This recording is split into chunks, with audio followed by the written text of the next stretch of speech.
একদিকে তো বলা হচ্ছে আর্টিকেল 370 উইথড্র করার পরে নাকি কাশ্মীরের ওপর মোদী সরকার নিয়ন্ত্রণ রাখতে পারছে না, কিন্তু আমরা যে ছবি দেখছি খুব তাৎপর্যপূর্ণ, যারা একসময় পাথর ছুটতো তারা আজকে ইনসানিয়ত দেখাচ্ছে, তারা আজকে সেখানে আটকে পড়া পর্যটকদের সাহায্যের হাত বাড়িয়ে দিচ্ছে, তারা একের পর এক ফেসবুক লাইভ করছে, বলছে আমরা দোষী নয়, যারা করেছে তারা গদ্দার, আমরা চাই কাশ্মীরে মানুষ ফিরুক। তাহলে কি আদতে কাশ্মীরের একটা পরিবর্তন লক্ষ্য হলো?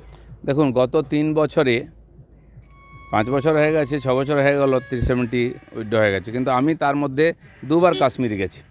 একবার লে লাদাখ হয়ে শ্রীনগর হয়ে পুরো এলাকা ঘুরেছি, দিয়ে ফিরেছি। আর আমি দুবারই, দ্বিতীয়বার অমরনাথ গেছি বালটাল হয়ে এদিক দিয়ে। আমি দেখেছি মানুষের কোঅপারেশন। আমি রাত 11টার সময়, 8টার সময় বালটাল থেকে বেরিয়ে 11টার সময় শ্রীনগর পৌঁছেছি। ওপেন রাস্তায় একবারে গাড়ি চলছে, তখন কোনো প্রবলেম নেই। তো যারা খুব আগ্রহ করছিল যে গণতন্ত্র ফিরিয়ে দিন, নির্বাচন করুন, মানুষের হাতে অধিকার দিন, আগে পঞ্চায়েত নির্বাচন হলো, লোক অংশগ্রহণ করেছে, বিধানসভা নির্বাচন হলো, সরকার হয়ে গেল। 6 বছর 8 বছর যেখানে ঝামেলা হয়নি, পাথর পর্যন্ত পড়েনি, সেখানে গুলি বন্দুক চলছে কেন? গ্রেনেড বম ফাটছে কেন? তার মানে যারা নির্বাচন চেয়েছিল, সরকার চেয়েছিল, তারা কি করাচ্ছে?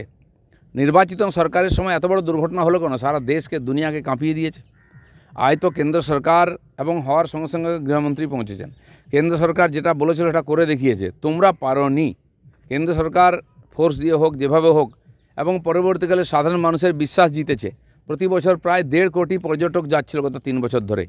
জিজ্ঞেস করুন ওখানকার মানুষের, তারা হাহাকার করছে। ওরা বলছে ওরা আমাদের অতিথি, তাদের অপমান অত্যাচার করছে, আমরা ছাড়বো না। এবং রাতারাতি সমস্ত হোটেল থেকে আরম্ভ করে খালি হয়ে গেছে। ওখানকার মানুষ খাবে কি? তারা 40 বছর ধরে এটা ভুগেছে টেরোরিজমের জন্য।